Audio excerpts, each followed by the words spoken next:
Mali pa, anak eh. Yan. Very good.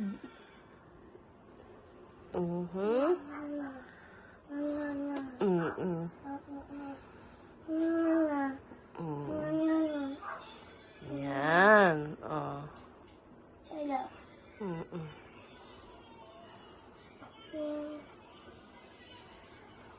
Sabit mo na dun. Sabit na.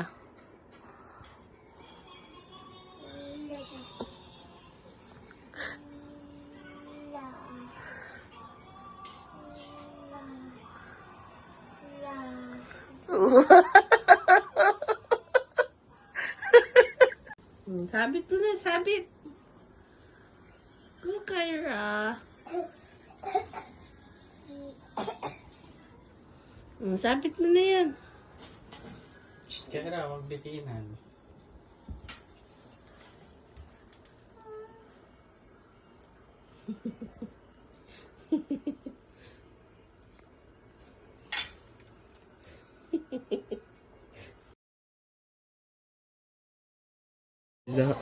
Inaalila naman pala to. Nagsasarili plancha. May sariling tiklop to. Sige, plancha, plancha. Plancha na, plancha. Tapos na eh, tiklop na eh. Ito naman, ito naman. Ayan, very good. Abangan mamaya apartment sa Quezon City na Very good. dinagsa ng mga nanggaling sa malalayong probinsya dahil ang mga antigong piso di umano pinapalitan nila ng 25,000 pesos kada piraso.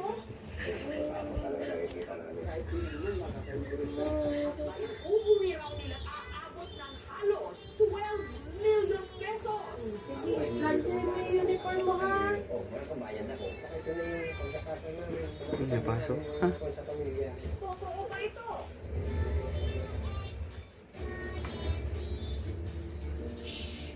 Nakakagalit, nakakainis ang nangyaring pamamanan Ba't tumawid niya ah? sa Negros Occidental. Sino kaya ang walang puso nakagawa ng kakayupang ito?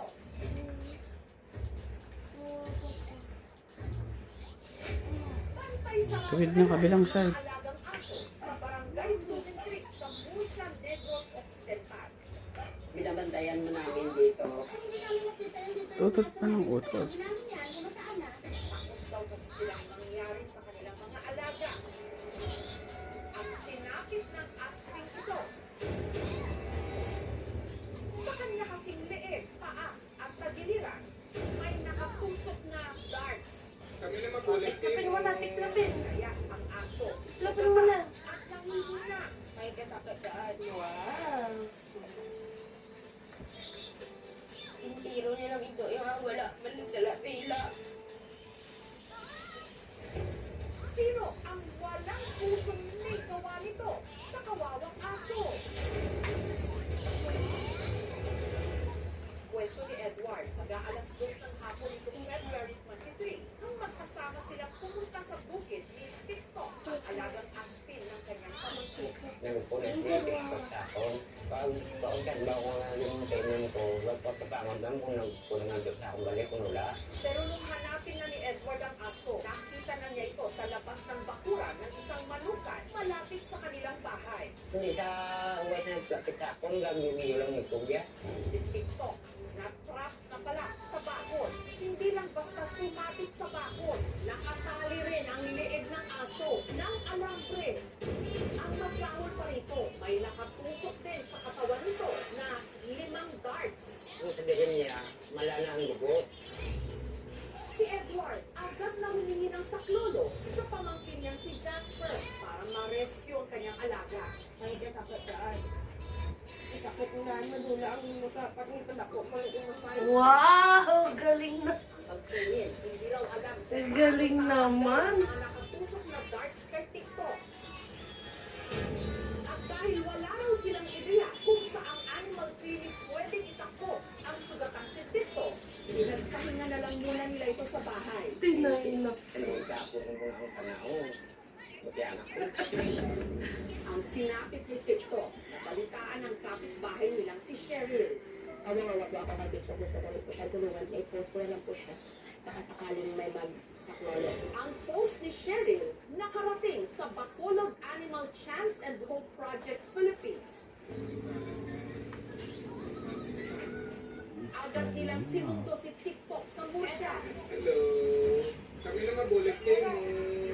para mapakonsulta sa isang veterinary clinic sa Bacolod City. Kabila.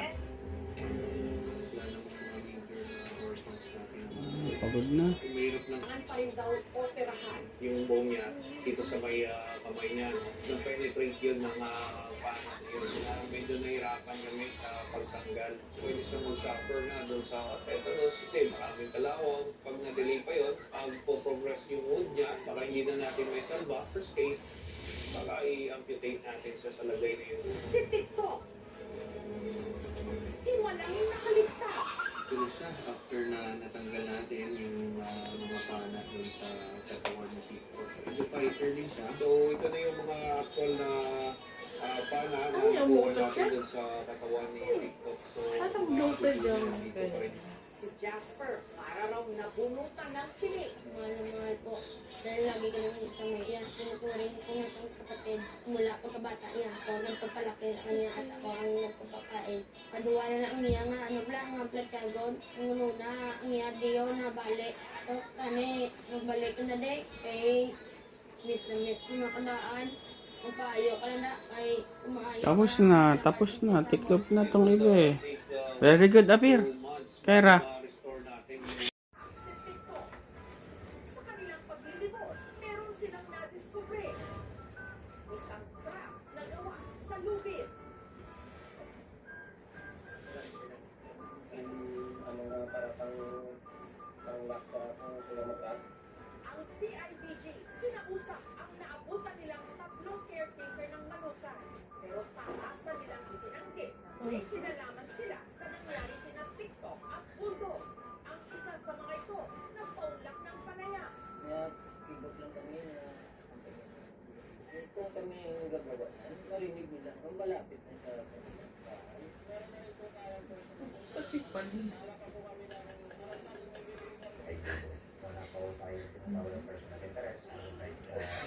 Hindi kasi magaling magplancha si mama, no? Ikaw na lang.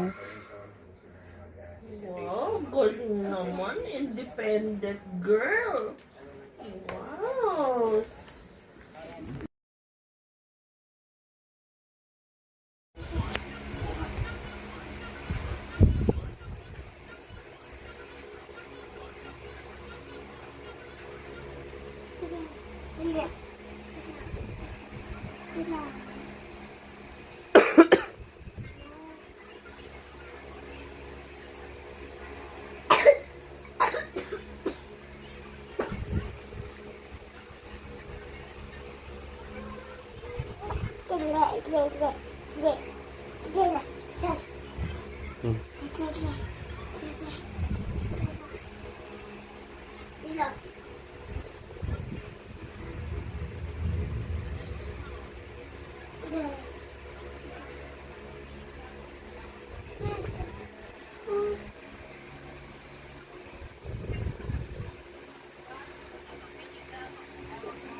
Ang galing na magtiklop-tiklop bala sa ubas.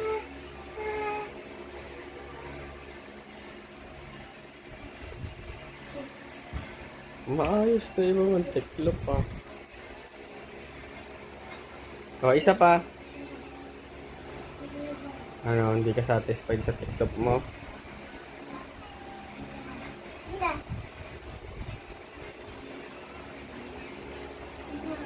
Ito pa, Kyra.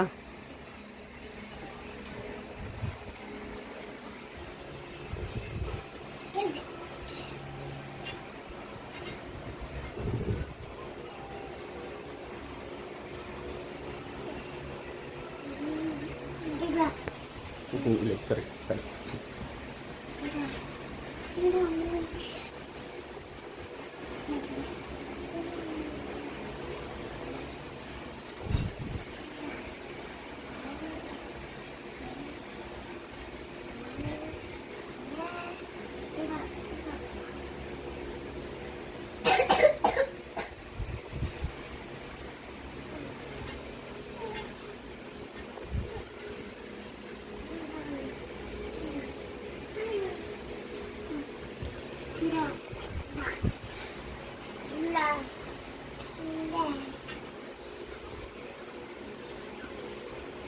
Ang likot naman itong nag-aayos na to.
Very good, oh.